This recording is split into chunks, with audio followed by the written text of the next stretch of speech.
जय श्री कृष्ण। ये कार्तिक महात्म का पहला अध्याय है। बाकी सभी अध्याय आपको हमारे चैनल की प्लेलिस्ट में मिल जाएंगे। प्लेलिस्ट का लिंक कमेंट बॉक्स में उपलब्ध है। पहला अध्याय।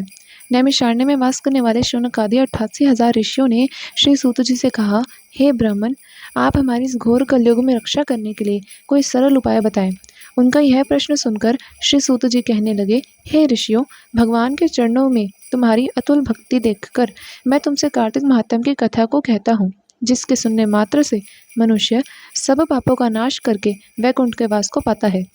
आप ध्यान देकर सुनिए। एक समय नारद जी ब्रह्मलोक में जाकर सारे जगत के कर्ता श्री ब्रह्मा जी से विनीत भाव से पूछने लगे, हे पितामह, कृपा करके कोई धर्मोपदेश की ऐसी सुंदर कथा कहिए जो सब पापों का नाश करने वाली है। तब ब्रह्मा जी कहने लगे, हे पुत्र, भगवान के चरणों में तुम्हारी प्रीति को देखकर मैं तुमसे कार्तिक मास का महात्म कहता हूँ, जिसके सुनने मात्र से मनुष्य के सब पाप नाश हो जाते हैं और वह वैकुंठ का अधिकारी हो जाता है। कार्तिक मास भगवान को अति प्रिय है। इसमें किया हुआ व्रत, दान, नियम तथा कीर्तन अनंत फल को देने वाला होता है, क्योंकि इस मास में किए हुए सभी भगवत कृत्य से बढ़कर कोई यज्ञ तथा तप नहीं है। अतः सारे संसार की भलाई के लिए तुमने अति सुंदर प्रश्न किया है। मैं इस कथा को तुमसे कहता हूँ, ध्यान देकर सुनो। व्रती मनुष्य प्रातःकाल ब्रह्म मुहूर्त लगभग 4 बजे उठकर शौच आदि से निवृत्त होकर 12 उंगली लंबी सुगंधित वृक्ष की दातुन करे, परंतु श्राद्ध के दिन, सूर्य तथा चंद्र ग्रहण के दिन, एकम, अमावस, नवमी, छठ, एकादशी तथा रविवार को दातुन ना करे। जिस दिन दातुन नहीं करना, उस दिन पानी से 12 कुल्ले करके मुंह को अच्छी तरह से साफ करें। जब 2 घड़ी रात्रि रह जाए तो काले तिल, चंदन, चावल, फूल या कुशा लेकर तालाब, कुंड, नदी या संगम तथा किसी तीर्थ स्थान में जाकर भगवान से प्रार्थना करें, भगवान, मैं आपकी और श्री लक्ष्मी माता की प्रसन्नता के लिए कार्तिक मास में स्नान करूंगा।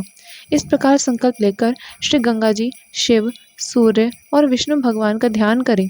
नाभि पर्यंत जल में प्रवेश करके अच्छी तरह स्नान करें। फिर जल से बाहर आकर देवता, ऋषि और पितरों का तर्पण करें। स्नान के पश्चात बकरी तथा भेड़ की धूल से बचना चाहिए तथा छींक, थूक, कुत्ता, कौवा, ऊंट, उल्लू, शुक्र का स्पर्श न करें। इनसे छू जाए तो फिर से स्नान करना चाहिए। इसके पश्चात षोडशोपचार विधि से भगवान का पूजन करें। भगवान को अर्घ दें और प्रार्थना करें, भगवान श्री राधा जी सहित मेरे इस अर्घ को ग्रहण करें।